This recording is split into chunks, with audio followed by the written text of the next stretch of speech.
In true crime, some investigations collapse because evidence disappears. This one changed because a single number was wrong. This is the death investigation of Corrie McKeague. The weight of the bin was recorded as 11 kilograms. That's roughly the weight of a bag of flour or a small backpack. Police initially accepted that number and pursued other lines of inquiry. It would take months and a completely separate chain of events before the significance of that number was fully understood. By then, whatever had happened that morning was already far more difficult to reconstruct. Corrie McKeague was 23 years old and stationed at RAF Honington, a military base in rural Suffolk, England. He was a gunner with the RAF regiment. By most accounts, sociable, energetic, the kind of person who fills a room. His family described him as a lovable rogue. His former RAF line manager used a different phrase. He called Corrie a nightmare on the drink. That contrast matters, not because it changes what happened, but because it shapes how the evidence reads once you look at it carefully. On the night of September 23, 2016, Corrie had the weekend off. He went out with friends in Bury St Edmunds, a market town about 8 miles from the base. The group moved through several bars and clubs. At some point during the evening, Corrie was ejected from a nightclub. His friends moved on. He did not go with them. What happened next is where the documented record becomes precise and, in certain places, unexpectedly difficult to explain. CCTV cameras in the town center tracked Corrie through the early hours. At some point between 1 and 3 a.m., he was recorded asleep in a shop doorway on Brentgovel Street. He had pulled bin bags around himself, reportedly using them like a blanket. He lay there for approximately 2 hours. At 3:25 a.m., he woke up. He was seen on CCTV moving along the street. He turned into a service area, a small horseshoe-shaped alleyway behind a Greg's bakery. The alleyway was used for deliveries and waste collection. It contained a number of large commercial bins. He walked in, he did not walk out. No camera ever showed him leaving. No further camera in the town center captured him. Not on that street, not on any adjacent street, not on any route toward the RAF base. According to investigators, the CCTV review was extensive.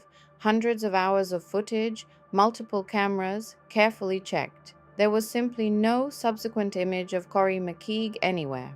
At this point, one question remains from that night's footage. Why, in a town center with multiple cameras, does the record end so cleanly at that single alleyway? The explanation investigators ultimately arrived at is straightforward, but the process of reaching it took nearly 6 years. The following Monday, 26th September, Corrie failed to report for duty. Because he had the weekend off, no one had raised an alarm sooner. He was reported missing to Suffolk Constabulary.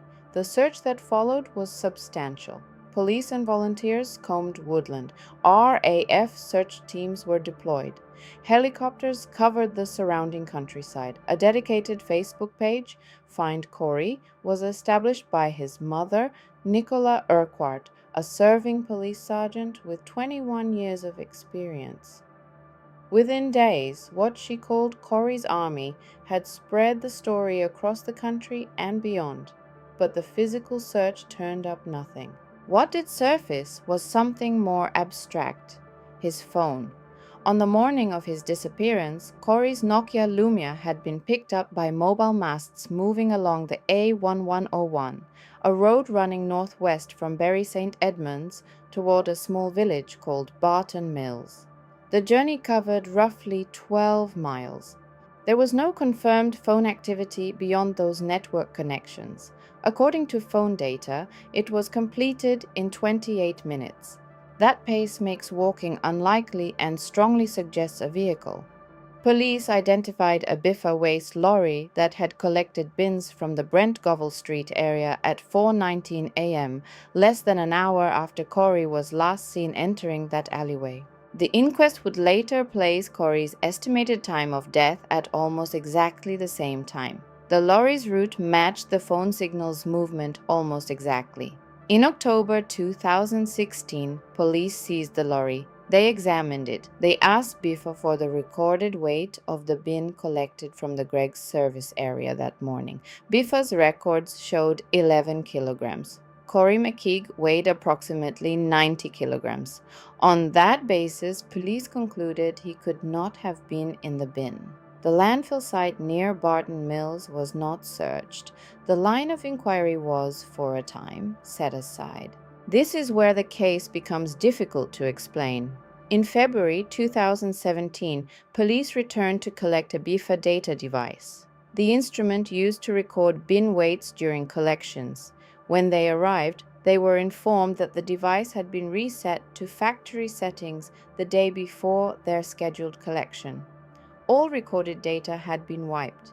Biffa's explanation, later accepted by the inquest, was that the reset was an administrative error. An uncleared device that had logged weights from a depot visit, which had then been incorrectly attributed to the Greg's bin, producing the false 11-kilogram reading. The underlying database, they said, remained intact, and the database showed a different figure entirely, 116 kilograms, more than 10 times the original figure. That number, 116 kilograms, recorded by timestamp on the morning of September 24th, was consistent with the weight of the bin's usual contents plus a person. The 11-kilogram reading, according to the inquest, came from bins collected the previous day at a Biffa depot, incorrectly logged against the Greg's entry after the device was not cleared between runs. It was described as an error in the process. Whether that explanation is satisfying is, ultimately, something each person who examines the case must decide for themselves. What is documented is this: the incorrect figure delayed the landfill search by months. And when that search finally began, in March 2017, investigators faced the task of sifting through more than 6,400 tons of compacted waste at a site near Milton in Cambridgeshire. It became one of the largest landfill searches connected to a missing persons case in modern British policing. The search lasted several months. Nothing was found. By July 2017, Suffolk Constabulary suspended the landfill search. Nicola Urquhart, Corrie's mother, publicly stated she did not agree with the decision. She had, from early in the investigation, expressed concern about the pace and direction of the inquiry. Her position was complicated. As a police sergeant, she understood the institution from the inside. As a mother, she was living with what the institution could and could not provide. She raised the possibility that Corrie's remains, rather than being buried at the searched site, might have been incinerated at a separate facility, the Great Blackenham Incinerator in Suffolk. The waste chain from that lorry could plausibly have led there. It was never confirmed. In March 2018, after spending an estimated £2.1 million, one of the most expensive missing persons investigations in the force's history, Suffolk Constabulary stood down the search. A special government payment of £800,000 was later granted to offset the cost. No remains were recovered, no confirmed final location, no physical evidence placing Corrie McKeague inside that bin. Only the phone data, the matching route, the corrected weight, and the fact that he was never seen again after entering that alleyway. At this point, something no longer fits, or rather, something never fully resolved. The lorry driver testified during the inquest that he had checked the bin before tipping its contents into the lorry. He said he saw no one inside.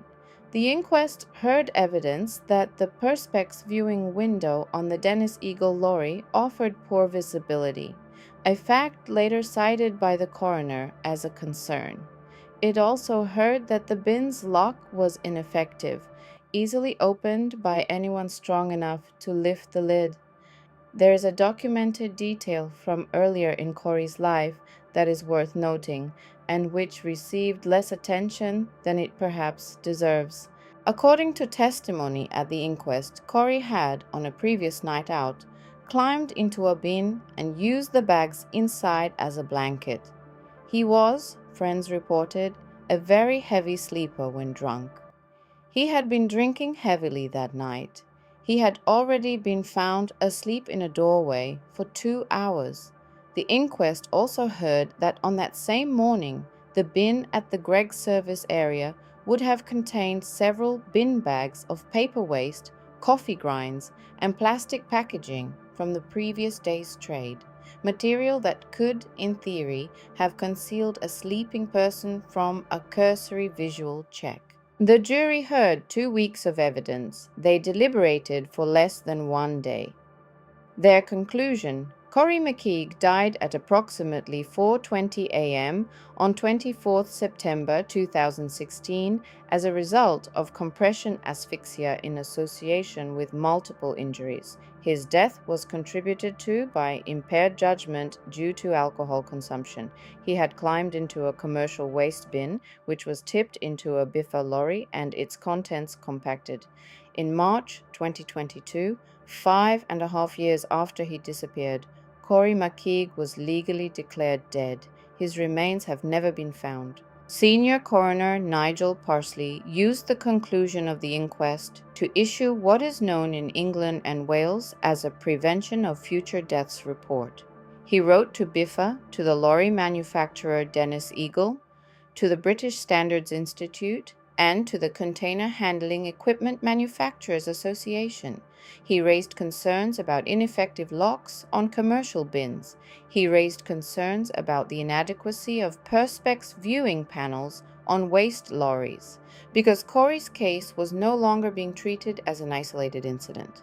The inquest heard that over a 6-year period, there had been 740 reported incidents of people found inside bins in the UK, roughly 10 per week. That figure sits quietly in the public record. It does not appear frequently in coverage of this case. Nicola Urquhart, speaking after the verdict, said the family had walked out of court with a huge weight lifted. She accepted the jury's findings. She thanked Suffolk Police for the volume of work they had done, while acknowledging that communication had been the source of tension throughout the investigation.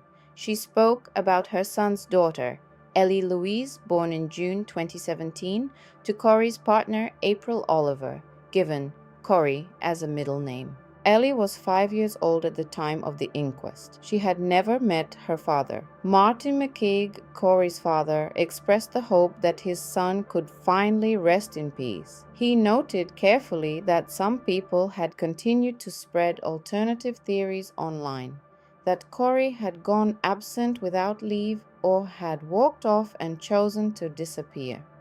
He did not engage with those theories at length. He simply noted that the facts, he said, had always been the same. What the case leaves behind is not a mystery in the traditional sense. A legal process ran its course. A verdict was reached. A coroner wrote letters about bin locks. But certain things remain unresolved, not dramatically, just quietly. The bin's weight was recorded incorrectly for months, and the device that would have clarified this was wiped before police collected it. The final physical location of Corrie McKeague's remains, whether buried within that searched landfill or processed through incineration elsewhere, was never confirmed. The 740 people found in bins across 6 years received at the time no coordinated regulatory response. Whether the reforms prompted by this case were sufficient is a question the coroner's correspondence has entered into the record. The responses from industry bodies have not been widely disclosed. A young man went out on a Saturday night and did not come back. His phone appeared to travel along a road. A number was wrong for 4 months, And by the time that error was corrected, nothing recoverable remained, and the search turned up nothing. That is what is documented. Everything else, the weight of it, what it means, what should have been different, that remains in the strictest sense open.